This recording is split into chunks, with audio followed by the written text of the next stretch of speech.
Hello, everybody, and welcome to episode 60 of the In From Japan podcast, the podcast where we talk about the latest news on Japan-developed games and other things in relation to them. Available on YouTube and in most places podcasts can be found.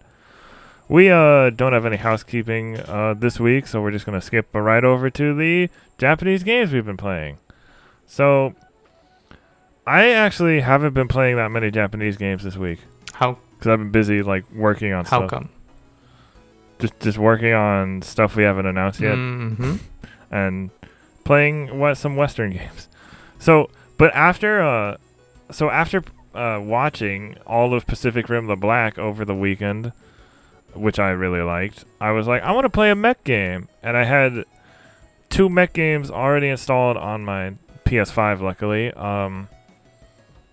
Titanfall 2, which I'm not going to talk about here, obviously, and Zone of the Enders Second Runner. Which you can talk about. And yeah. I mean, I could talk about Titanfall 2, but I'm not going to. I mean, you could. Zone of the Enders Second Runner, I played the first hour, got a little past, I think where the demo ends. And it's just interesting because it's very much I'm not sure how similar it is to Police Knots in the fact that it's it'll be anime cutscene, and then gameplay section, then anime cutscene. And when I say anime cutscene, I mean actual anime cutscene. I mean, it is a Kojima game, so yeah, it's bound to be cutscene heavy. It's not it doesn't feel janky at all. The controls don't feel the best, but I did play it a couple days ago, so it's not as fresh in my mind. But it's they felt, decent enough. But I wanted to be able to do more things with them. Do you know what I mean? I wanted a little more variety. I'm still pretty early, so maybe things open up a little bit more later. I mean, it's probably that you haven't unlocked expert maneuvers or more powerful attacks, so it might be dependent on that. Possibly. But otherwise, I've liked it so far. There was this one part that was weird to me. It was it was one of those scripted boss fights where you there's no way you can actually beat them in a conventional way. Mm-hmm. So to I guess unlock the following cutscene, you actually had to grab something. You had to use you had to grab a nearby pole and throw it at them. Mm-hmm. And then even if you're not that accurate, if you're close enough to them, it just unlocks a cutscene where they're just they just get their mech just gets pinned to the wall. And I was like, my shot was not that accurate, but okay, I'll take it. I mean, it's probably a very large hitbox to make the gameplay forgiving. Yeah, but it's cool because you have your long range lasers, and then you have a beam sword, as you do, because for your close range, and then you have a burst attack, which is when you hold down I forgot which button, but you hold down a button and you do you either do the Frieza death ball for long range, or just a heavier sword attack for close range. And the longer you hold it, the stronger it is. But obviously you can't always hold it that long, depending on how fast the enemies you're fighting are, or how many you're fighting. Mm-hmm. Or what specific enemy type. How is the story? Because this is the second game in the series, I take it. So you'd be thrown in the deep end. So is it hard? Well, it's not. I don't think it's hard to follow, but I was also only half paying attention. But it didn't seem to me from what I was hearing. It seemed like they kind of explained enough that it's okay, there was this war, or there's a war going on, and it's these people against these people. And it seems pretty straightforward to me. Okay. Even without fully paying attention. How's the performance on the PS5? It's been fine. Okay. I mean, this is a remastered PS2 game. Yeah, that's true. So but I mean, I wouldn't expect with it to backwards have issues. compatibility, there have been some issues here and there. So Mm. I was just wondering if there was anything you ran into. No, not that I noticed. Okay, that's cool. I haven't had performance problems with any games on my PS5, really. Just the Xbox, Yeah, just the Xbox, unfortunately. which will be fixed someday. And then I've been playing a little bit of Dragon Quest Tact still, but I have to rank my team up again. Mhm. And ranking them up for the second time would take a little longer because, well, while the gems you need to rank up are easy to get, for the second rank up, you need to get the orbs of the specific species of each monster. Mhm. And those are sometimes sold by certain shops, but also you can get them in I think they're called Beast Quest, or no, they might just be Rank Up Quest. Mhm. And there's no guarantee that you'll even get one when you do those quests. And it also those quests are only at certain times of the day. Oh, that's unfortunate. Yeah, so it's gonna, and you need I feel like you need 7 for each monster. Like each monster needs 7 of their orbs. So it's gonna take a while. So I'm just kind of logging in to get my extra gems and tickets and whatnot, Mhm. and then just seeing, this morning there was a thing, it was like a bonus. It was like, here's 10,000 gold. I'm like, oh hey, that'll help. So I was able to rank up one of my monsters at least. Oh, there you go. But yeah, I'm kind of putting that aside for now, besides, the daily login bonuses. Mhm. And then Persona 5 Strikers I haven't gone back to yet, just on your suggestion that I put it down for a little while. Yeah. I mean, it struck me as if it was a game you really have to be invested in. Yeah, and I definitely was Yeah. not that invested in it right now. Okay. So I'll probably play it sometime maybe between Monster Hunter Rise and, I don't know, Nier. Whenever you have time. Yeah, whenever I have time. It's there. It's there. It's not going Yeah. anywhere. So the Phantom Thieves aren't going to steal my copy from me, hopefully. Fingers crossed. So you've been playing a lot of the same stuff, it looks like? Or the same stuff you played last week? More, Unless you I just would forgot to say. change it. Or more? Yeah. You added more to the... just To more on top of it. start off with the small stuff, I started 13 Sentinels Aegis Rim, and it is a very interesting game because it's part visual novel, part strategy RPG, and it's really unique.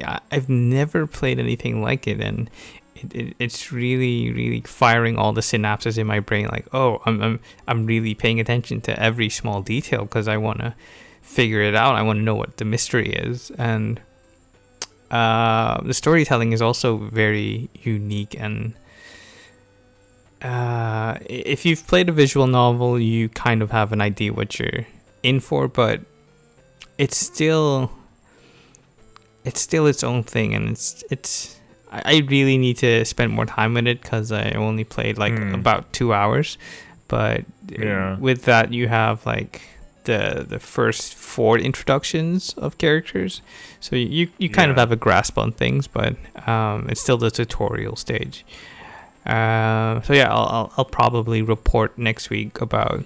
But you actually really like it so Yeah, far? I really do. Even though you're not It's mechs, it's anime, it's visual novels, it's strategy RPG, so it's all the things that check off my box. So yeah, I'm really into it. Next up, I've also been spending more time with Project Triangle Strategy. It's really challenging, but not in the sense that the odds feel insurmountable. It's not like you're playing an old school RPG where the enemy AI just wipes the floor with you, or it's not like it's Dark Souls or any of that kind of difficulty. It's really just fair enough and challenging enough that you keep standing on your toes and you keep paying attention to the surroundings and your movement, and it's a really, really pretty game as well. And I can't wait to see how it really comes out of the gate as a full product, because if you've played Octopath Traveler, you know what you can expect from the story being so disjointed, but I'm really hoping that with a singular focus that they'll be able to pull off something very neat. So there's that. Also been putting in time again with Romancing SaGa Re Universe. My interest in the game has kind of plateaued. Not because the game is bad, but the mechanics are so esoteric and obtuse that you sometimes don't know what you're supposed to be doing, and they're throwing a lot of proper nouns at you and mechanics at you, and it can be very overwhelming at a certain point. And a thing I notice is when you're tackling like the main story, there's no optimize team button, so you never know if your team composition is the right composition until you're in the battle, and then you see, oh, this matchup is not a good matchup because I don't have any attacks that are like that hit the enemy's weaknesses, and you're just then forced to go through the whole battle just whatever, and then it's tedious. And I get that the SaGa games are renowned for their difficulty and their open-endedness, but come on, it's 2021, and these things have been solved already by other mobile games, so it's a real bummer because you don't have unlimited amounts of time to go scrolling through. I think I have like 50 characters now, and then find a perfect team for every situation. It's a bit frustrating, and it's kind of putting me off of playing it any further. So I might be uninstalling it soon, sadly. And the big one. But do you think you're gonna maybe try a different SaGa game? I might try the proper Romancing SaGa games. From the cursory search I did about the 2 and 3 remakes, they say that the third one, like the Romancing SaGa 3, is the best you could give to a beginner, because once again, SaGa games are not for the faint of heart. You really have to be dedicated and really have to pay attention. So I might try that one, or Scarlet Grace's the Vita remake on Switch. Romancing Salsa Scarlet Sauce. No, it's not that one. No. It's Scarlet SaGa Frontier, if I'm not mistaken. Oh, that one's not out yet, right? No. Wait. I'm mixing it up. You have SaGa Frontier that's coming up, and Frontier's coming out. And you have Scarlet. Let me get this straight. Scarlet Grace. SaGa Scarlet Grace Ambitions. Yeah, that's the full title. That's a mouthful. I didn't know about the ambitions part until like earlier today. So I've been on YouTube doing some research on those games, just to see the gameplay and how people critically viewed them. And Scarlet Grace is really interesting and very unique in its setting and gameplay, and I might do that as the first one, but we'll see. And the biggest game I've been playing recently is Final Fantasy XIV. I'm finally done with A Realm Reborn. All the patch quests, all the Crystal Tower quests, I'm done with all of it. You're a braver man than I am. It took me in total about 3 days and 6 hours, so that comes up on 126 hours or something. It's time well spent for the most part. I just wish the grindy bits were less, or maybe I should have just teamed up with people online and have them carry me through the grindy bits, because that would have like shortened the gameplay to I think 40 hours or 60 hours maybe, but it's still a good game at its core, and the story is, how do I say this? It's like, if you were a fan of early Game of Thrones, then you will probably be a fan of A Realm Reborn and whatever follows after, like Heaven's Word, Stormblood, Shadowbringers, and the soon-to-be released Endwalker. It's very politics heavy, and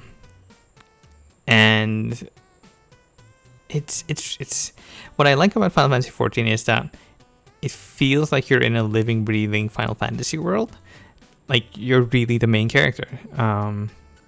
And it's really cool to see the great big vistas, the flashy spells, and the attacks, and it's a really fun time. And it's if ever you're interested, the free trial's there, so listeners, make use of that. But yeah, that's what I've been playing. All right. So we're going to move on to the In From Japan J-List, recent video game related entertainment news. There's been a lot of, like, you know, I didn't add it, but there's been, like, new Godzilla vs. Kong stuff popping up. There's they're gonna have a Uniqlo collection on I can't remember if it was in June or in April, because there's another Uniqlo one that I forgot which month that was, and I might be getting them. Oh, okay, it was in April. So yeah, there's going to be some Godzilla vs. Kong shirts from Uniqlo in April. And yes, I am going to buy at least one. Yeah, I knew it. But getting that out of the way, we have the anime samurai series Yasuke to release on Netflix in April. This is by Kazuma Hashimoto for Siliconera. Yasuke, an anime series following the accounts of a legendary African samurai, will release on Netflix on April 29th, 2021. The official Netflix Twitter account shared the release date and a few stills from the upcoming series. Additionally, it was shared that Flying Lotus will score the series. Lakeith Stanfield will provide the voice for Yasuke. The series originally announced in 2020, with character turnarounds being posted online. However, this is the first time stills from the anime have been shared, all of which include Yasuke. With the release date for the Yasuke anime now revealed, more information is slowly being shared. The series is based on the historical figure Yasuke, who was the first African samurai. Was he the first or the only? I mean, there are probably like modern accounts of people of African descent, like getting a rank that's similar to samurai within the kendo martial arts or other martial arts. Befriending Oda Nobunaga, Yasuke fought alongside the Japanese warlord in the Sengoku period. This series will follow some of these accounts. However, information regarding the specific events the series will cover have yet to be revealed. Did you see these stills? Yeah, I did. One looked weirdly, the one where it's just his face, it looks like, something about it looks like weirdly 3D to me. Like that 3D CG style, but the other ones don't look like that. It might be like a still from a mid-animation shot. Like he's in the middle of a movement, and it could be a 3D enhanced movement.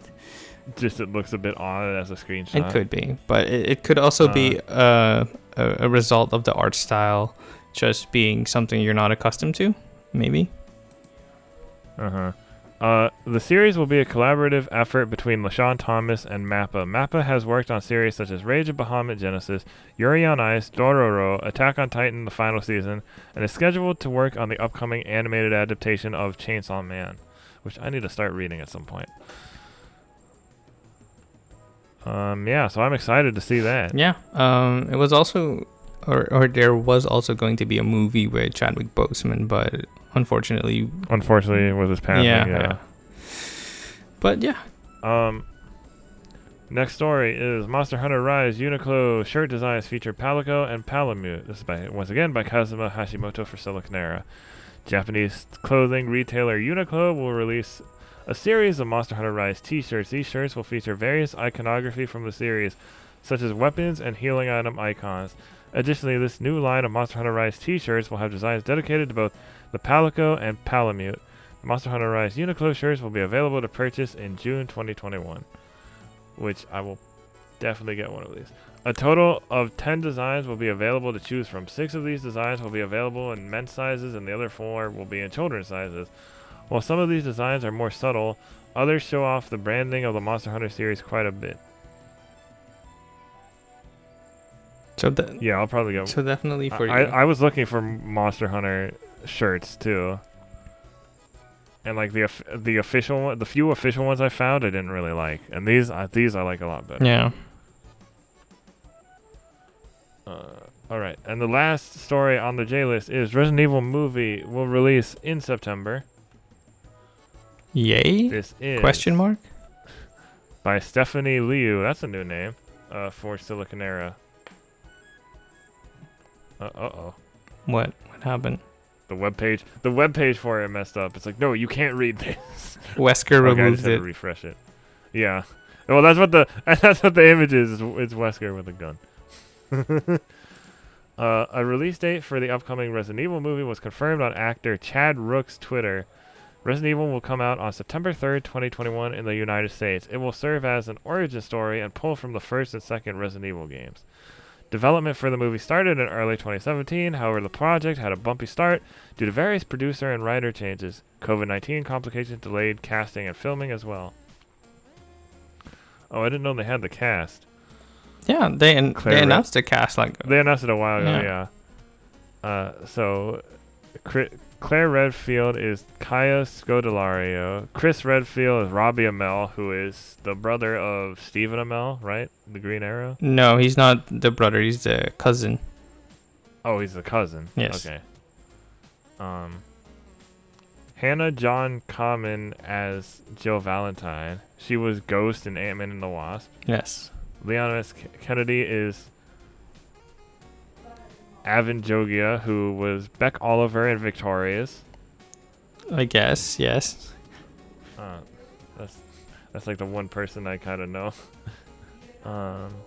We have Albert Wesker is played by Tom Hopper, who was Luther Hargreaves in The Umbrella Academy. I've never seen that one. You've never seen the Umbrella Academy? No, it's on my list. That's surprising. Ada Wong is played by Lily Gao, who plays Nancy Gao in The Expanse, which I also need to watch apparently. William Birkin, or Neil McDonough, plays William Birkin. He's Deadshot, the voice of Deadshot in Batman: Assault on Arkham. I mean, Neil McDonough played a lot of roles, like Dum Dum Dugan from. That's just I'm just going by the stuff that it says in here. Yeah, I know. I just wanted to say Neil McDonough has done a lot. Chief Brian Irons is played by Donald. Yeah, Donald. Yeah. Donald Logue, who's Harvey Bullock in Gotham. Okay, I know who that is. Richard Eichen is played by Chad Rook, the person who did the tweet, who was Zachariah in Supernatural. And then we have Lisa Trevor, played by Marina Mazeppa, who played Fabiana in something called Savage Love. Anyway, yeah, so I guess be excited for that. I don't. I mean, it might be good. It might not be. See how it turns out. We'll see. The first Resident Evil movie, I don't think it's that bad. It's not really that, it's not it's kind of more interesting as not a retelling of the games. It does things differently, but it has elements from the games that is like, okay, you could have done a lot worse, I think. Yeah. And I feel like stuff got worse as it went on. Or as that series went on, I mean. I saw Resident Evil Extinction in theaters, and I have no idea why. I think I saw the fourth one, Afterlife. Being in 9th grade in 2008 and watching specific movies was quite a time. I think it was 2008. 2007 maybe. I don't know. Anyway.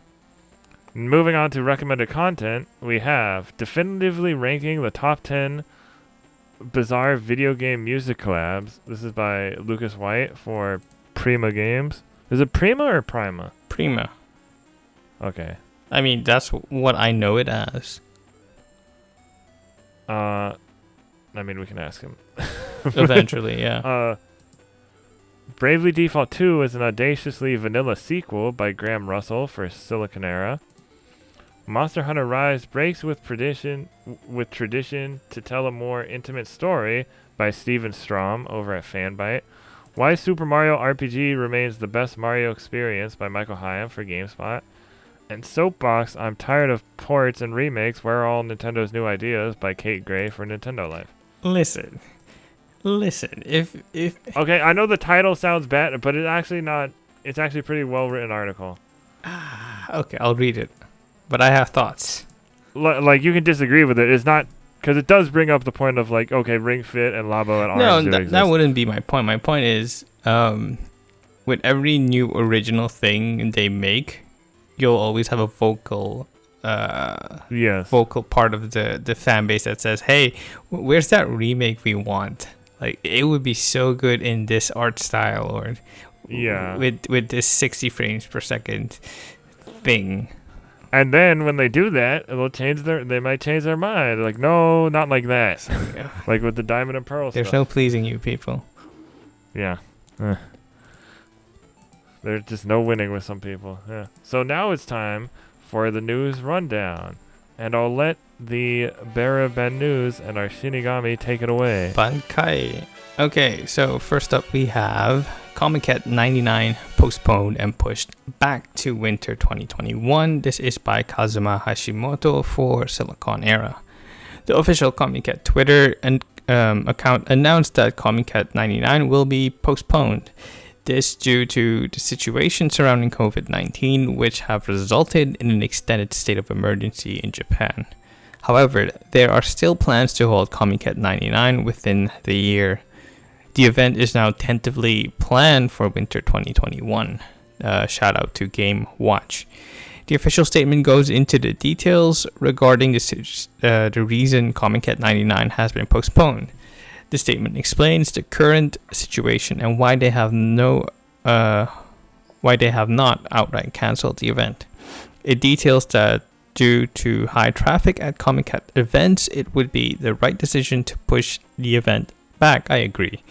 This is due to restrictions placed on how many people can attend an event during the state of emergency.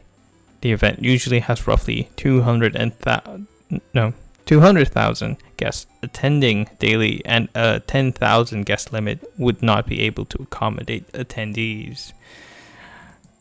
It's still a pandemic, people. Postpone. Okay. Yeah. Next up is Nintendo 3DS repair spare parts ran out quickly in Japan. This is by Kite Stenbock for Siliconera. Nintendo has run out of spare parts needed to repair the original Nintendo 3DS and 3DS XL in Japan. As such, the company had to stop accepting repairs of the portable consoles earlier than expected. The original 3DS units received by March 8, 2021 will be the last batch repaired officially by Nintendo. Shout out to Ford Gamer. Previously, on February 25th, 2021, Nintendo published a notification that it would no longer accept repairs of the original 3DS and 3DS XL, known in Japan as 3DS LL, due to the difficulty in securing spare parts after March 31st, 2021. However, the announcement led to more units being sent to the official service centers, which caused the spare parts supply to be completely depleted even quicker than anticipated. This is highly unfortunate, but it is a reality of physical media. Silicon, plastics, rare earth minerals. You're going to say Siliconera. Everything needed to make electronics is in short supply, and with the pandemic, it has become very difficult to manufacture these electronics. So companies are all vying for valuable resources. And I'm very glad I got a 2DS XL when I did. Yeah, it's unfortunate for me that I didn't jump on the 2DS XL train when it was affordable, because now it's like $200. Yeah, I was like, this is probably the last one they're making, because the Switch was already out, and my original 3DS was slowing down a lot. I mean, I didn't have any need for it besides that one game, but it's unfortunate. I still there's still a lot of stuff on the eShop that I want to get at some point. Probably, when they announce, oh, the eShop will go down at this date, then I'll be like, yeah, just rush to check my wish list. Okay, get this, and this. Okay. That was the bad-ish news, and now further to the other news. First better up, news. Another news. I should probably just change the name to Better News, huh? Probably. I don't know. First up is Tales of Arise, Tales of Festival 2020 trailer. Further news to come this spring. This is by Sal Romano for Gamatsu. Bandai Namco has released the Tales of Festival 2020 trailer. Shouldn't it be 2021? For Tales of Arise, which teases further news to come this spring. Spring is just around the corner, the quote starts, and we've been working hard to make it unforgettable, Bandai Namco said in the video description. Catch the first new glimpse from Tales of Arise. Tales of Arise is in development for PS4, Xbox One, and PC. Release date has yet to be announced. So, I don't know if you're aware of the celebration that the Instagram account and the Twitter account for the Tales franchise has been doing. Like, I think every week they put out character descriptions for the main cast, a synopsis, and then a trailer of the game. And I think now they're on Tales of Hearts R.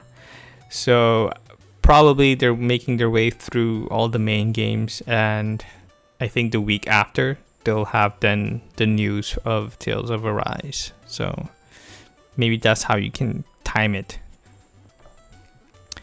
To add to this news, Tales of Festival 2021 set for November 20th to 21st. This is by Sal Romano for Gamatsu. Tales of Festival 2021 will run from November 20th to 21 at the Tokyo Garden Theater, Bandai Namco announced at Tales of Festival 2020. Okay, this is a really weird sentence. The official website with more details will open on March 8th. I'm excited. Tales of Arise is my most anticipated game this year, so if it even comes out this year. I have a good feeling it'll be out by the end of the year. You can, if it is, you can look forward to Jacob Decker's coverage over at GameSpot because he loves anime. Right? I mean, he's the one that will probably be reviewing the Tales game, so fingers crossed.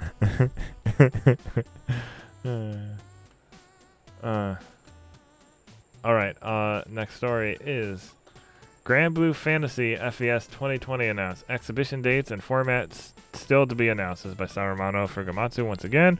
Cygames will host a Grand Blue Fantasy FES once again, or FES? Yeah, FES. It's short for festival, FES. so once again, in 2021, the company announced. Exhibition dates were not announced, but Grand Blue Fantasy Fest is generally held in December. Details such as format, online or in person, will be considered based on the current state of affairs. I just wonder if we'll see more of Relink, finally. Fingers crossed. And then we have Fitness Boxing 2 Rhythm and Exercise shipments and digital sales top 600,000. Another 100,000 copies moved since January. This is by Saramano for Gamatsu once again. Total worldwide shipments and digital sales for Fitness Boxing 2 Rhythm and Exercise have surpassed 600,000 units. Publisher Imagineer and I didn't know it was Imagineer. The Exercise Rhythm game sequel launched for Switch in December 2020 worldwide. Shipments and digital sales were last reported at 500,000 back in January. And then there's an overview of the game. Because a lot of people, it's cheaper than Ring Fit, and maybe to some people Ring Fit might be a little too intimidating. Mm-hmm. So it makes sense that it's getting a decent amount of sales. Yeah. Okay, next up is Atlas Online Survey gauges interest in consoles, genres, and franchises. This is by Stephanie Liu for Siliconera. Atlas opened up a survey on the Japanese website asking members of its fanbase for their opinions on titles and genres. The survey takes 45 minutes and is available from March 5th to 8th, 2021. As an aside, on March 7th, 2021, the website will be down from 2 to 7 a.m. Japanese Standard Time for maintenance. The survey is only in Japanese, but Atlas fans do not need to be from Japan to participate. Now, I'll see how likely that is. The answers on the survey are to check interests in genres and intellectual properties, as well as help them to create more unique and engaging titles in the future.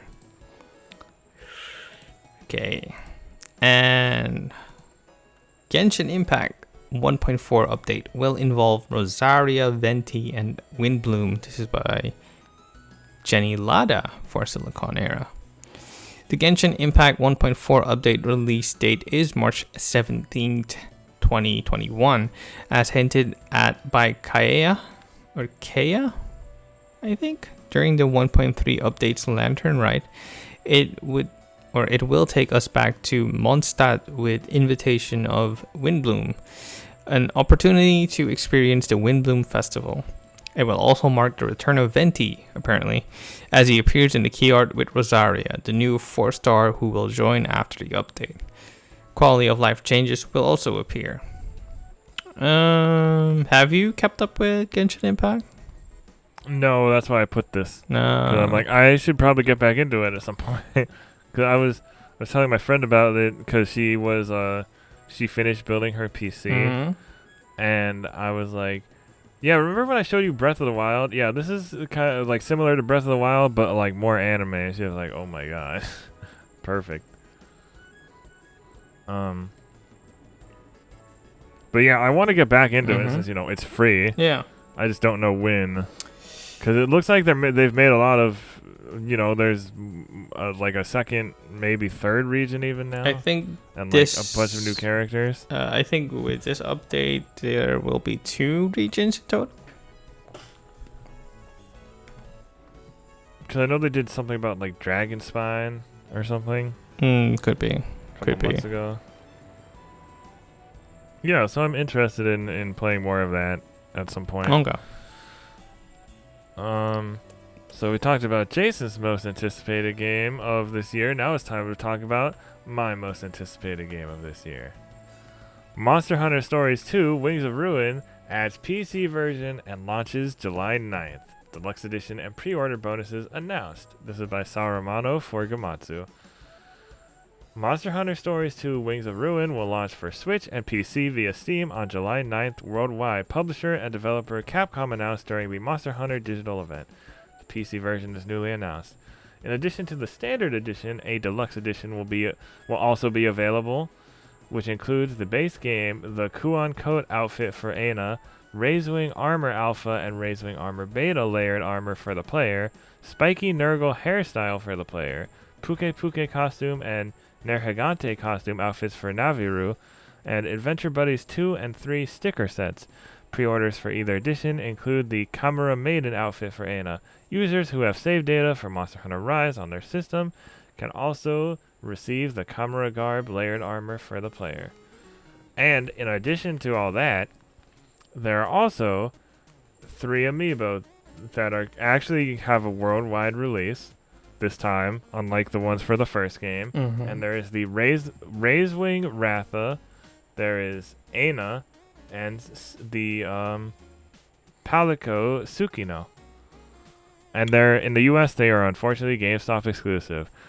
But if you think I'm not getting all of them, you are wrong. I'm getting all these amiibo. I am double dipping on this game as well. Why are you double dipping? Because I have some friends that will play... Oh, because there's multiplayer co-op. Okay. And I have some friends that will play it on PC, and some friends that will play it on Switch, and I want to support the game. And in the future, the PC version could have mods even. Okay. Will it be crossplay? I doubt it, and that's the other reason I would get both versions rather than just one. Oh, okay. Gotcha. Because otherwise, there would be no point in getting both. Yeah, but I'm super excited for this. I don't think it's up for pre-order. I know the amiibo I don't think are up for pre-order yet, and the game I don't think is yet. And believe me, I've been checking.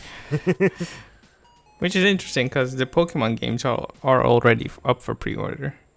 Yeah, but it took about a week or so. Yeah, but for those to go. But Stories 2 has been revealed a lot earlier, so. That's true, but Pokemon is also a lot bigger. That is also true. Stories. A lot of people did not play Stories 1 or even knew it existed. Yeah, even on Nintendo's site. Yeah, even Nintendo's site doesn't have a pre-order link. So yeah, but we'll probably see that in the next week or so, I'm sure. Yeah. Because, Skyward Sword, which comes out like a week later, already has. Once again, Zelda much bigger, but still. It's nice that Monster Hunter games are getting PC releases now because of how well World did. Yeah, I might be getting the PC version, just because I want to see how my PC goes through the paces. And you can always refund it if it doesn't work out. I'm not a big fan of refunding something unless it's really, really broken. Oh, if it doesn't work, it doesn't work. But Yeah, but it doesn't work because my PC can't handle it, and it doesn't work because the developers didn't finish the game. True. All right. I tried playing on PC because my friends wanted to play together. My friends who play on PC, but then we never did. And like my computer, it was in the summertime, and it was kind of like there's barely any insulation in here. Oh, okay. So my computer was like overheating, and everything was just not running that well, and it was just. And I was like, I already have this game on PS4, so I just I got a refund, or did I get a refund? I don't remember. Maybe I did. It wasn't. It's not like I got it. It wasn't super expensive. It was on sale when I got it, so it wasn't like I was breaking the bank. Gotcha. All right, next Monster Hunter story. That's not about Monster Hunter stories. Haha. Monster Hunter Rise second limited time demo launches March 11th, which is when we are recording this. So it's out now, because I checked Twitter and our friend Grayson said it is. Yeah. First free title update in late April. Chameleos and more monsters to join the fray. This is by Sal Romano for Gamatsu. Capcom will release a second limited time demo for Monster Hunter Rise on March 11th and the first free title update for the main game in late April, the company announced during the Monster Hunter digital event. Users who already downloaded the January release demo will be able to update the new demo. Oh man, I deleted that demo because I didn't know they would make another one. I mean, your save reset. Your save data is still there, right? I don't know. I'll check. Yeah, your save data is still there. Which will reset the number of tries available. In addition to the 4 main quests available in the January demo, the new demo will also include a Magna Malo hunt. The first free title update, due out in late April, will add Chameleos alongside several other monsters, as well as unlock the Hunter rank cap and related features. Future updates to be dated will add even more monsters to hunt. So this is interesting, because Chameleos is this chameleon dragon that hasn't been seen since... apparently Monster Hunter 2. That's like a deep cut for those longtime Monster Hunter fans. I mean, it's a really good sign that they're then bringing it back. Yeah. Although now there are like 3 different monsters that are like chameleon-like. And I'm like, this is a little weird. I mean, when you look at like real life creatures, they also have like varieties. So yeah, it's the same argument that people have for Pokemon, where it's like, oh, it's all the same. And it's like, well, no, because this is based on a different type of fish or penguin or whatever. Yeah. So there you go. Okay, next up is Japan's Super Nintendo World Opening Day is next week. This is by Jenny Lada for Siliconera. The Super Nintendo World opening day is finally almost here. After multiple delays, Nintendo confirmed it. People who head to Universal Studios Japan will be able to visit it starting on March 18th, 2021. This is the second opening day for the park in 2021, following COVID-19 pandemic-related delays. Originally, Nintendo said it would open on February 4th, 2021. People would be able to go through Mario Kart Bowser's Challenge or Yoshi's Adventure, and there would be places to buy souvenirs and food. However, the pandemic struck again. In Osaka, where Universal Studios Japan is located, there was a state of emergency declared. Places took more precautions as a result. That led to the delay until the situation improved. I gotta say, I'm happy the Super Nintendo World is a thing, but I'd be more happy if this took place when the pandemic was no longer a thing. So yes, I agree. It was really weird to see like a picture on the thing of like kids jumping around and they're all wearing masks, and I'm like, oh no. I think we shouldn't be opening this quite yet. Yeah. I think this means this isn't ready. Yeah. I mean, it was obviously like a promotional image, not a. So I don't know if it was like a Photoshop, like they Photoshopped kids in, or like they actually like pictures they actually took. But yeah. So it was just like this is a little weird. Yeah, and the ones over that are supposed to be in the U.S. aren't opening for a while, which is understandable. I think, wasn't that going to be opening in 2022? Probably originally, but now it was moved back to like I think like 2025 or something. Oh, well, we'll see. It's fine, whatever.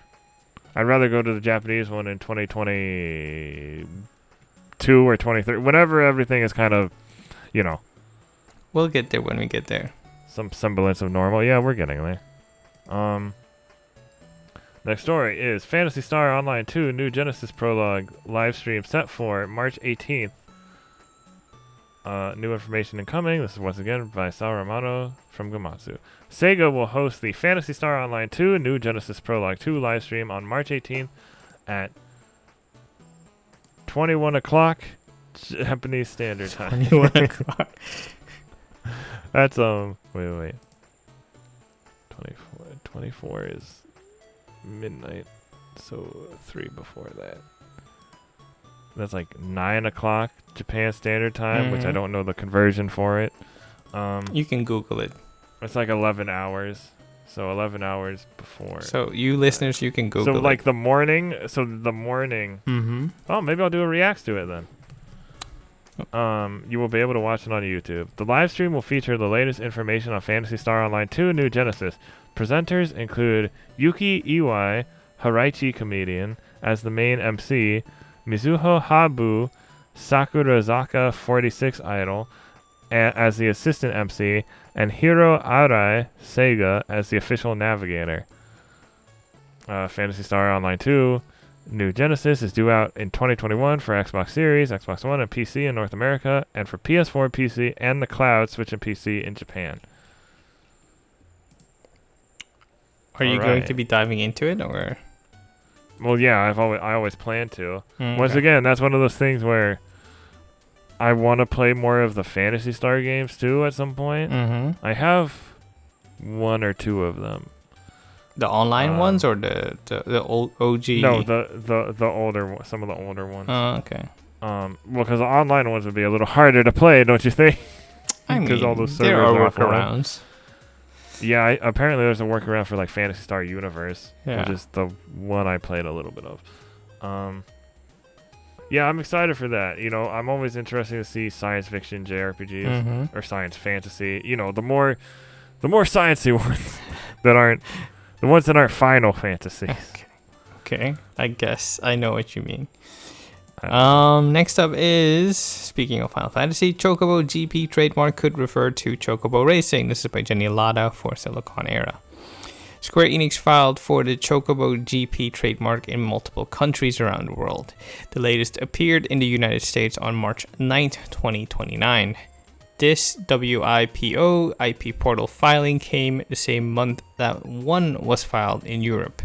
In both cases, it is good for game software, strategy guidebooks, and books, toys, and arcade and amusement facilities. Shout out to Gamatsu. These sorts of filings first appeared in Japan in December 2020 as Chocobo GP and Chocobo Grand Prix. Later, additional ones appeared in Australia and Canada in February 2021. If I had to guess, it's probably going to be a mobile title and a Switch title. You think so? I mean, looking at Chocobo and Chocobo GP, and if the key demographic would be into cutesy animals, it's probably Switch or mobile. I'm gonna take one story out, just so you know, just that one. Okay. I don't think we need that one. Okay. In more Square Enix news, Square Enix presents Spring 2021, featuring the world premiere of the next Life is Strange, set for March 18. This is by Sal Romano for Gamatsu. Square Enix has announced the debut of Square Enix Presents, a series of shows in which the company will announce new games, updates, and news throughout the year. So people who were worried they wouldn't be getting any JRPG news, just be patient. The first show, Square Enix Presents Spring 2021, will premiere on March 18th at 10 a.m. Pacific Time, 1 p.m. Eastern Time, on Square Enix's official YouTube and Twitch channels. Run approximately 40 minutes and include the world premiere of the next game in the Life is Strange series, which features a new protagonist wielding a new power. So it's kind of confusing because, if I'm not mistaken, Don't Nod said they're kind of done with the Life is Strange series as is. It's not Don't Nod. I thought it was a different developer for this one. Oh, then it's probably Deck. It's the 19? Before the Storm. Yeah, it's Deck 19. Yeah. Okay, that makes more sense. I still want to play the second one because I didn't really like the first one. You didn't? It's just like, it just never, like, it was one of those things where I liked the concept, but I didn't really like the characters. Man, the story is so good. Like, I liked the story, but I just didn't like the way it was executed for some reason. And I really want to play and finish the second one. I saw my friend Bree Bun play a little of the second one, and I was like, okay, I like this one a lot better. I think, like, because it just seemed like, I don't know, something I just kind of resonated with a little more. Okay. The first episode of the second series is on. I think most of them are on Game Pass. Yeah, but the first episode specifically is free on all platforms, if I'm not mistaken. Yeah, so, I'm pretty sure. If you're willing to try it out, there you go. Yeah. Okay, real quick, the following games. Did you? Yeah, you didn't finish it. Yeah. The following games will be showcased at the Square Enix Presents show. So, Outriders, Balan Wonderworld, which arrives on March 26th, which is really surprising given all the news or all the critical reception the demo got. But hey, man, if they can bring out the Quiet Man, they can also do Balan Wonderworld, it seems. There will be an ongoing celebration for the 25th anniversary of Tomb Raider. You know, now that I think about it, it feels like the Quiet Man was like someone lost a bet within Square Enix. But okay. You could say the same thing about Balan Wonderworld. Marvel's Avengers, the story-driven third-person action-adventure game from Crystal Dynamics. If rumors are to be believed, it's probably going to be like an announcement that some kind of free-to-play model will be introduced. Upcoming action shooter Just Cause Mobile. New mobile game announcements from the award-winning Square Enix Montreal studio, which we haven't heard from in a bit. And a look at a few of the whimsical games from Square Enix sister company Taito, which is really surprising. So probably new Bubble Bobble. Bubble Bobble. Yeah. A Bubble Bobble MMO. No, I said, I was joking with Cam. I said, what did I say? Super Bubble Bobble RPG. Hey man, don't knock it until you Look, try I it. joke, but Bubble Bobble has a lot of history. Yeah. And like a lot more history and characters than you would expect for that type of game. Or my other idea was a Bubble Bobble 3D platformer, where it's like you're still bubbling enemies and pushing them away, but it's like a 3D platformer rather than a 2D arcade thing. I mean, I think it's highly likely that they'll do it, because Square Enix or even a Bubble Bobble collection would be nice. Square Enix and Nintendo are probably the two most unpredictable Japanese developers. But also, this is good because they didn't they clearly set expectations. They weren't like, oh yeah, tune in for what we're gonna announce. You'll never know. It might surprise you. And people will be like, oh, the Final Fantasy 16, a new Dragon Quest, and no, this is not gonna be.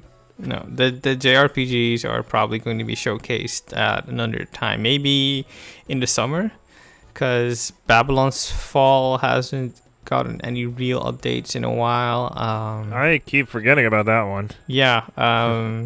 Everyone else seemingly. So there's that. There's Final Fantasy 16. There's Final Fantasy Endwalker. So there's a lot to still go through. And we're still in March, people. Give it some time. Yeah. Okay. I'm actually, I'm surprised they kind of highlighted the Taito thing, which a lot of people seem to forget about. Yeah. But a lot of people forget that Square Enix owns Taito in general. Wait. So there's another studio I'm thinking of. Kemco. But Square Enix are they by Square Enix? No. No, I don't think so. I think they're their own thing. Okay, so Taito... They release like the Kemco RPG collections all the time, right? They used to be a lot bigger in the past, but now they're kind of mobile gaming focused, and Taito kind of is as well, but...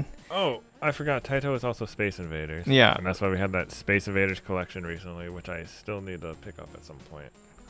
Maybe a new Taito franchise, we'll see. Okay, and final news story... is, let's see, Square Enix eShop sale discounts Dragon Quest, Final Fantasy, and SaGa. This is by Jenny Lada for Siliconera. Square Enix kicked off a spring 2021 eShop sale, and as one might expect, staple series like Final Fantasy get plenty of attention. Every Final Fantasy Switch game is discounted, for example, as are some 3DS titles. There are also a number of Dragon Quest Mana and SaGa installments that are cheaper than usual. In many cases, the discounted games are around 50% off. For example, Final Fantasy VII, which I recommend, Final Fantasy VIII Remastered. I'm kind of on the fence of that. Star Ocean Verge Departure R. No, don't. Not maybe if you're into really old RPGs and you're kind of curious about the history of RPGs, then go into it. But yes, otherwise, no. I mean, that's why I have it. Are good examples of that. The Square Enix eShop sale also applies to games from companies like Tokyo RPG Factory or titles it published that might be considered quote-unquote indie. The biggest deal is FFXIV, which is $1.99 instead of $19.99. This is like a 99% reduction, something like that. Wow! Wait, for what game? FFXIV. It's the third game in the Fear Effect series. Oh, okay. And by all accounts, it's not a good game, so the discounted price does not surprise me. Yeah. Also, the Saga, the Legend of the Final Fantasy Legend Saga collection is not on sale. No, but it's also $20, so yeah, maybe later. So it's not. It's also it's also a very pricey. recent release, so that's also it only released in December. Yeah, so that's probably why they haven't discounted it yet. If I had to make any suggestions, Final Fantasy 7, Final Fantasy 9, 10, 10-2 HD Remaster, 12 Zodiac Age. Also, remember, a lot of these, if you have Game Pass, you can also get most of those Final Fantasy ones. Not 10 or 10-2 yet, but 12, 9, 7, and 8. Yeah. I don't know why I said it that way instead of in numerical order. It's fine. Trials of Mana, which a lot of people really like, so you might want to try that. And Errol's just play in perennial Japanese favorite, voices, please. World of Final Fantasy Maxima. Yes, World of Final Fantasy is a good game, and I hope they're working on a sequel still. Okay, man. Hope so too. Because that game is great. Yeah. So that was it all from the other good news. So I didn't have I couldn't think of a main topic this week, but there has been a conversation going around and let me pull up Taco's tweet here. About real quick regarding Pokemon Diamond and it's not just regarding Pokemon Diamond and Pearl, but that's what started the conversation. Yeah, it's that game developers should have experience playing a lot of games and knowing the ins and outs of a lot of different games, or whether they can be developers just who understand and have an appreciation of games. Really real quick to tack on the Square Enix eShop sale, PSN also has a lot of these games on sale. And back to the main topic. Hold on, I'm trying to find the specific tweet. I went through the Twitter search to look the thing you mentioned about the Pokemon Diamond and Pearl video. There's this YouTube video. I don't think we're going to be linking it, but if you're clever, you can find it. It's a concept video. Oh, was it taken down or something? No, it's not taken down, but people might flock and mass harass other people. So. Oh yeah, you know how the internet can be. Yeah. So. You'll see it. It's on if you're on social media anywhere and search up. Yeah, but you'll probably the premise of the video is kind of like a 3D reimagining of the Diamond and Pearl games, but it looks a lot more like, say, a mix of Pokemon Snap, visual-wise, and... You mean new Pokemon Snap? Yeah, new Pokemon Snap, and... It kind of has the scope of Breath of the Wild, as you would. So a lot of the people are commenting oh, this is the remake we wanted. This is how you properly remake a game. And people are also mass harassing. Who's the director for this game? But I think they're mass harassing him on Twitter and on whatever platform they can find him. And they're like, okay, no. Don't do the thing you're going to be doing. Do this instead, which is really not a good look, guys. Yeah, this is what Taco said. Yeah. If you don't know Taco, he's a streamer and pixel artist, and he's great. You should go check out his stuff. He said, in my opinion, the Pokemon concept video going around is pretty exciting to me because that person wants to work in games one day. I do think the response, however, shines a light on the huge divide between fans and game developers with understanding how game development works or doesn't. I spent all day trying to work out how to articulate this. I think fan stuff like this is awesome and there should be more of it. It's just also leading to a not so great outcome that includes Game Freak developers getting harassed again based on fan misunderstanding. Yeah. I've said this a bunch before, but I think nowadays we need more Sakurais, Yoshi P's, and even informed community members like Maximilian Dude to help bridge that gap between fans and game developers in a way that makes even fundamental development concepts understandable. Yeah, that's really important, and I think that's also why the Pokemon Company showed the Pokemon Legends game in such a rough state, because they want to say, okay, you know what, we're going to do what you've asked us to do, but it takes a lot of effort, it takes a lot of time, and this is what we have to show so far. Because, like I said, they give us two different Diamond and Pearl, Diamond and Pearl-ish games. They give us, the more classic style, top-down, more chibi remakes. Yeah. That people have been kind of asking for a while because a lot of people like that style. And then, obviously there are a lot of fan games that do that style and a lot of other Mon games that imitate that style. And then we get the progression, like the open world thing that people wanted with Legends Arceus. Basically, Breath of the Wild / Xenoblade Chronicles. Possibly, but even then, a lot of Pokemon fans aren't satisfied enough, even though that's what the Pokemon fans have been asking for. Yeah, so the thing that struck me was, yes, it looks... Of course, this is a social media thing, so not everybody has this opinion. Yeah. You know, when the Diamond and Pearl announcements came out, I saw nothing but hype. Yeah, so... a lot more Gen 4 fans than I thought. The thing about this video and the scope of the video, I get what the person who made it wanted to do or wanted to envision. I get it. I'm also an OG fan. I played Red and Blue way back when, all the way up to Sword and Shield. I get it. But the thing you have to keep in mind is having that level of fidelity and also having multiple systems underneath all that fidelity to keep up with what we're on, like almost 800 creatures now, and it's not going to have all of them. No, but that's for sure. Bear with me. This is like a thought experiment. Okay, so you have like almost 800 creatures now.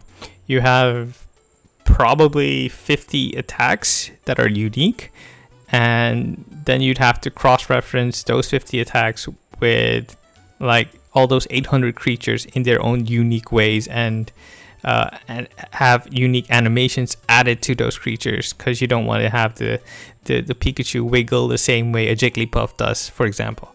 Okay, fine, you have that.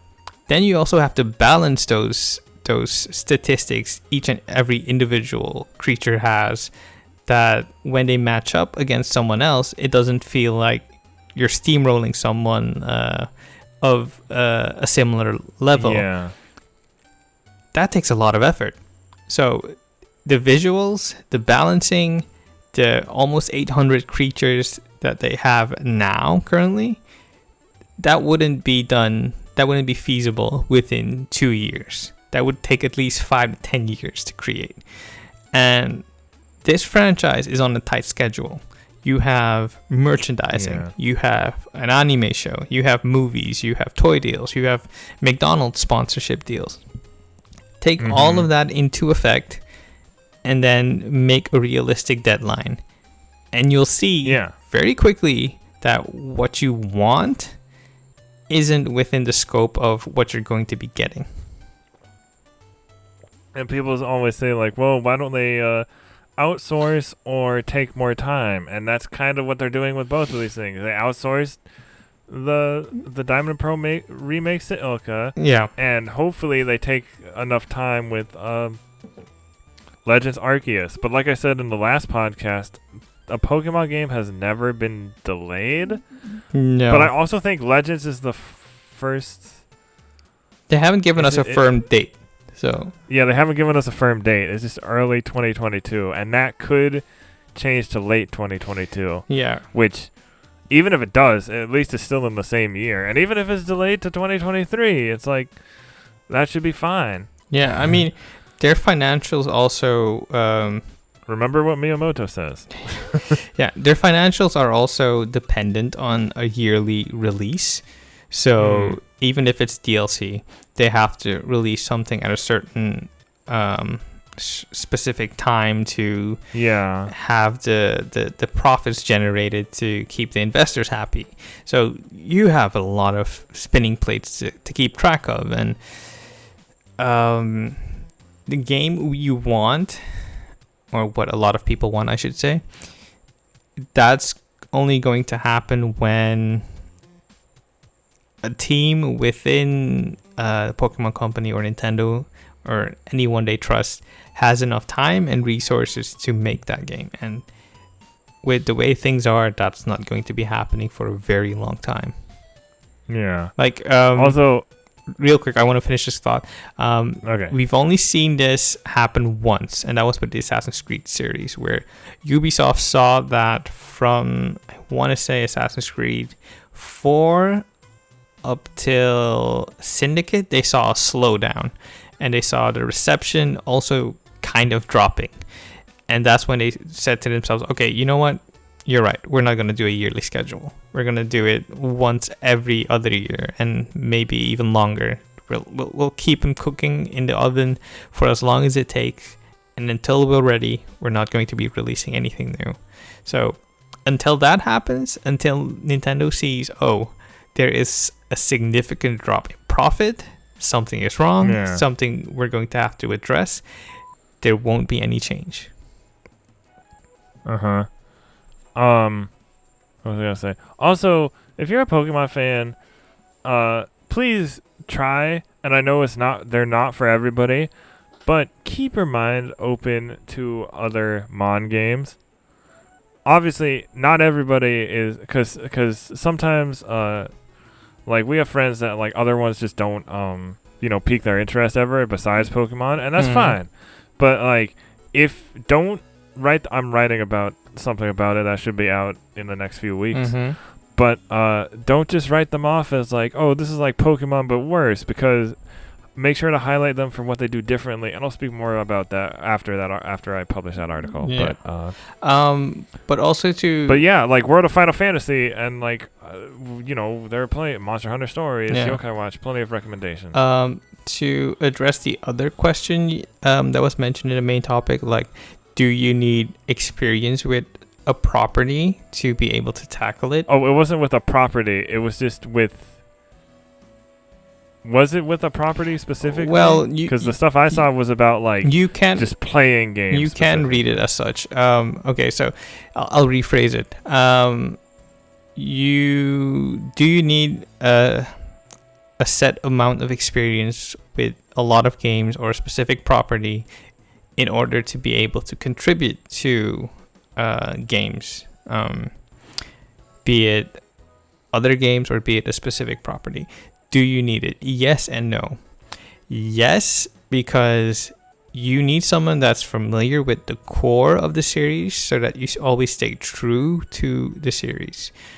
And you also need someone that has a fresh perspective on things to make sure you're not overindulging yourself, to make sure that you always have new ideas running through your series and adding new mechanics that you've never even thought of. So it's something that requires balance, really. It's not a strong favor for either or, I would say. I mean, because most people who become game developers usually have a lot of experience, growing up playing games. Yeah, but for example, Joseph Ferris, who will be releasing Us 2. Is it Us 2 games? No, that's another developer. It takes two. It Takes Two. Yeah, that's the game's name. Yeah. But I'm blanking on the developer's name. What is it? Let me look it up. I almost said A Way Out. No, that's the other game. Wait, let me look it up. Hazelight Studios. Yeah, Hazelight. Yeah. So Hazelight was founded is founded by Joseph Ferris, who got his start as a filmmaker and then switched to another discipline, which is game designing now. So that experience gives him a very different perspective in comparison to someone who might have done a video game degree and then switched to full-time game development. And the same goes for people who write about games and now are developing games. So yeah, it's a really, really balanced issue that needs to be balanced with both sides, I feel. So there's your answer, I think.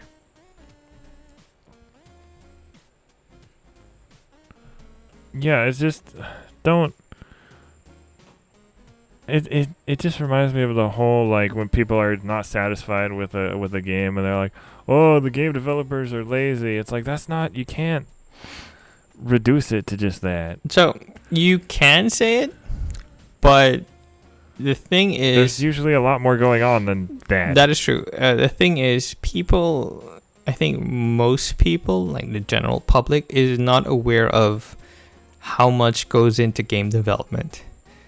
Because a lot of our frame of reference for how development works is how a computer works.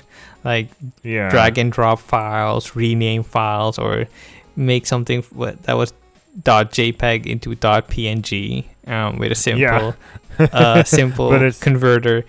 It's not that simple. It's not that simple. There goes a lot of love and labor into something, and the reality of having something on a set schedule is that a lot of the time you will have crunch. And if we want developers to be healthy and happy, then games will also take a lot more time than what we're used to be developed fully. So take that also into consideration when something drops yearly and also performs so well, e.g. Call of Duty and the Pokemon games.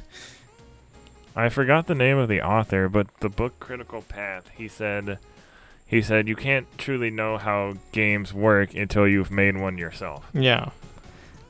So like he suggests for writers to try making like a small game just to see what that type of game development is like, just so you have some frame of reference, some starting frame of reference. Yeah, that's true. Of course, not everybody always has time to do, because true. Making a game, even if it's a small thing, can take time. Yeah. The thing I'd advise people that have a general interest in these things: watch a lot of documentaries, watch a lot of behind the scenes stuff, read industry news, read how crunch affects people, and then you'll have an inkling of an understanding of what it takes to make a game. And a great resource is also Jason Schreier's Blood, Sweat, and Pixels book. And he has a new book too, Press Reset. Yeah, so that is also a great resource, and it really... NoClip is also a great resource. Just try to expand your definition of what a game is. Yes. There are also like various documentaries, not just NoClip, but like everywhere. There's High Score on Netflix. There's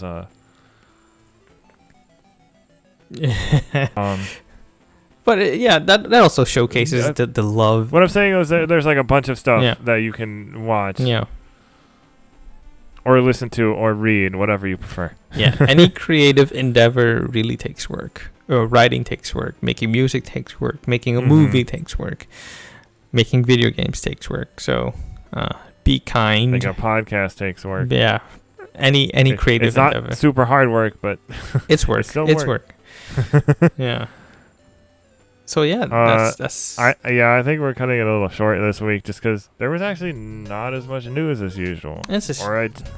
At least not on the Japanese side of things. It's fine. It's a very svelte episode. We didn't have to cover the the Xbox and Bethesda thing, except for like, well, maybe Ghostwire Tokyo will be on Game Pass at some point. That's all I have to say about that. Yeah, maybe. We'll see. Okay. Well, thank you for listening. Yep. Always appreciate all our listeners. Yeah. This has been Erroll. This has been Jason, and we'd like to say, be kind to each other. Be kind to developers. Be understanding. Wash your hands. Be safe. Have empathy. Have some fun. Go outside if you can. Get some exercise. Breathe some fresh air. Touch grass, as someone on Twitter said. Hashtag save Yokai Watch. It's trending on Twitter. I mean, I guess. Well, that was all for us this week, and we'll see you next time. Yep. Matanate.